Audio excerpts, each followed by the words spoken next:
So how can Manchester United build the perfect midfield? This summer, how many signings do we need? What type of signing do we need? What I'm going to do in this video is run through what I already think we've got at the club in terms of midfield quality and identify precisely the type of signing I think that Ashworth, Barada and Wilcox will be looking at trying to sign. I think regardless of whatever style we're going towards next season, this player doesn't exist in this squad.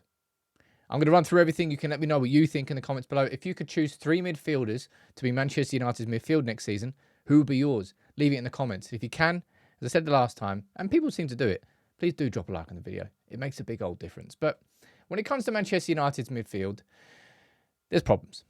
All right? Casemiro's form has dropped off a cliff. Eriksen has never been the same player post the Andy Carroll accident. Scott McTominay is limited, good as a box crasher, not really good as somebody in the first phase. There's quality in that midfield, though. And I personally think, and I'm not just saying this in reaction to the game yesterday, I've been saying it for quite a while this season, but I think we've got 2 out of the 3 elements of an ideal midfield already at the club. And Bruno Fernandes is the first part of that. Bruno Fernandes' numbers this season, despite the chaos at everything that has gone on at the club, 9 goal involvements in his last 5 games. Only Cole Palmer has contributed to more goals than any other midfielder in the Premier League this season. Bruno Fernandes has still been creating. But unfortunately, we've seen the problems of Bruno Fernandes because a lot of the time, Bruno Fernandes isn't where he should be on the pitch. Now, is that down to a lack of positional discipline? Is he not listening to instructions? Or is he taking on too much? If Bruno Fernandes can simply focus as the chief creator and nothing else, being that captain, helping other players around him, I think he's the ideal number 10. And there's no way that I would replace Bruno Fernandes. And I can't believe I'm about to do this. But look, I actually agree with Danny Murphy. And I'm going to have to wash my mouth out. But I think, being brutally honest, with his quality, if he'd have been in a team with Klopp or Guardiola the last few years, maybe he wouldn't have the same history on it because he wouldn't be getting as frustrated. That is so spot on about Bruno. If Bruno played in a City team that dominated possession, you wouldn't be talking about anything else that he did apart from the incredible numbers because he wouldn't have to do anything else. So if Bruno is one part of it, Kobbie Mainoo is another part of it. Bruno's that number 10. Keep him close to the opposition's box. Don't task him with doing too much in his own half. Just let him be the chief creator. Kobbie Mainoo is that hybrid. That player who can receive the ball from his defence, but ultimately has so much quality going forward. Goals against Wolves, first assist for Bruno against, last night.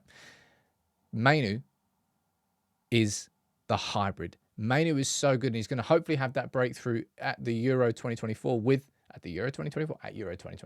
with England. He's that person in between, that number 6, number 8 hybrid. And Bruno is your number 10. So what Manchester United need is that profile that sits here. And the way I want to describe this might get a little bit complicated when I draw it on here, but it makes sense in my mind. If Bruno Fernandes is occupying this part of the midfield, if I was to try and make it zonal, it's not going to be as clear-cut as this, but this kind of just helps visualize it, right? If that's Bruno Fernandes' area of the pitch, and this right here is Kobbie Mainoo's area of the pitch, what we need is a midfielder. I think you can see where this is going. Is a midfielder who makes this his area of the pitch. All 3 complementing each other perfectly. Now, last season, that was Casemiro. He gone. And I don't think he's coming back. If I was to try and sort of explain it, I split it into 2 things. The qualities that this midfielder needs in possession with the ball at his feet and the qualities that he needs out of possession. And you can see them right there. Needs to be press resistant when he's in possession, receiving the ball from the defenders. Has the ability to drop in between the 2 centre-backs and help that first phase of progression. High ball retention, a.k.a. he finds his teammates with his passes. Short passes. Nothing too crazy and long. That's not really his task. The first phase progressor needs to be good at that. But out of possession is where United will probably have bigger problems this season. Athletic, can cover big spaces on his own, a high percentage ground duel winner. Aerial is a bonus. Natural defensive instincts. This is the midfielder we're missing. The out-of-possession monster who can also be part of the first phase build-up. And if you look at this little picture, this little, what do you call it? Screen grab? Here, right? Let's get rid of those. Onana's got the ball at his feet there. Amrabat is being blocked. So this one doesn't really apply too much because they're being pressed well by Bournemouth. But ideally, what you really want is that midfielder to drop there, the fullbacks to push up higher, the centre-backs to spread, and the central midfielder then drops into this sort of area and becomes the third player and that first phase progressor. That's why we wanted Frenkie de Jong so much at the start. But I think the requirements have changed. And when I'm talking about out of possession requirements and why we need this profile so much, this is an example from Sheffield United yesterday. Eriksen over there looking at the ball, everybody in their shape. Just fast forward here. It's at this point, I mentioned this in my live show, it's at this point here where a midfielder with natural defensive instincts, instead of running towards a ball there to cut the angle, probably would have run towards the middle to cover the space. Instead of running towards the ball, Eriksen goes towards the ball, Brereton Diaz gets left in acres of space. Sheffield United score. Now, previously, as I said, that perfect midfielder that we wanted was Frenkie de Jong. Somebody who, if you look at these two options here, ticks absolutely everything in possession. But is he that out-of-possession monster that we need? And I don't personally think he is. And that's why the likes of Onana, Vifa from Feyenoord, Hjulmand from Sporting Lisbon, and Paulinho kind of really does tick that box. But he's going to be 29, I think, in July. And I don't think that's the profile that Manchester United needs to go for. I think age is really important in that.